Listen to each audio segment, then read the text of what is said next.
Welcome to the Storytime Adventure for Adults video series.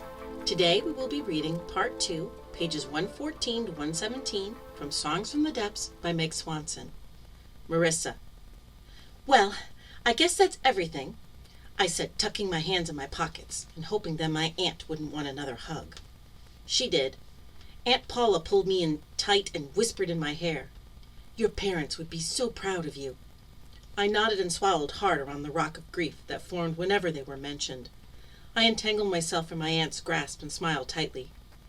"Thanks for everything. I mean it." Aunt Paula pulled her bandana off her mass of curly hair, which so closely resembled my own, to wipe away her tears. "You sure you want to drive all the way by yourself?" "Auntie," I rolled my eyes. "It's time to go. It's a long drive." "Of course, I just love you so much. Please call me and text me every time you stop." I started climbing into my Jeep, but she just kept talking. "And share your location with me."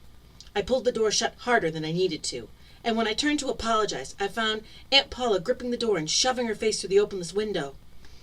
"Whoa, Auntie!" "I know. Just one more thing." She handed me a small pocket knife. "Keep this in your shoe at all times." "Jesus, you already gave me pepper spray, both on a keychain and disguised as a lipstick, and a blowhorn that fits in my backpack. Now a knife?" But I slid the knife into my shoe anyway, and when I sat up I was in the passenger seat watching myself say goodbye. "Why don't you text her more?" I shook my head at myself. "I'm going to, as soon as I wake up. Auntie deserves better." I had had lucid dreams as long as I could remember, so I relaxed back in the passenger seat and smiled as my past dream self searched our iPod for the perfect start-off to college song. I started to hum along, only to realize that the song I remembered settling on was not what was coming through my speakers.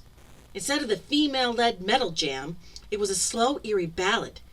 As the Jeep started forward, the music got louder. I opened my eyes. That was Aggie's voice singing about betrayal and sisterhood. It filled the air around me, and I struggled to hear anything else. I turned in my seat to look back at Aunt Paula, but behind me there was only gray fog. "Hey!" I screamed.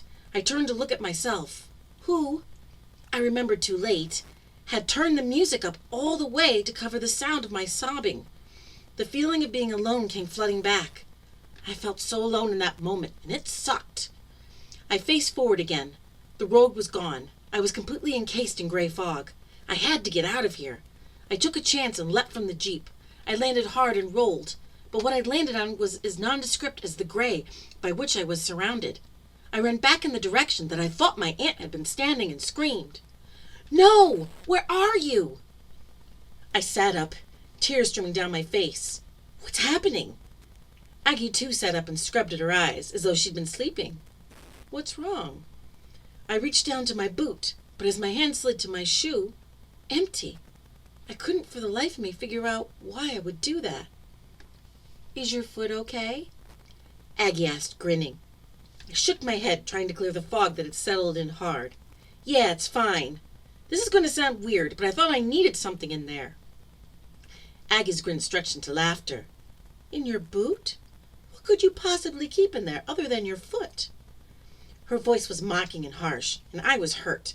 I mean, I knew she was mad when we had to stop yesterday, but was she really still so angry at me today? I decided that I was hearing things, and that my weird gray dream had left me more disoriented than I thought. I shrugged and busied myself reorganizing my pack. "Another long day of walking ahead of us?" "Probably not. I mean, you know how tired you get." I glared at her. "Listen, I didn't want to come on this stupid trip anyway. It was all—" I hesitated. I couldn't remember whose idea the trip had been. "All what?" "Never mind. Let's just get out of this hellscape so I can take my friends back to school, graduate, and move on."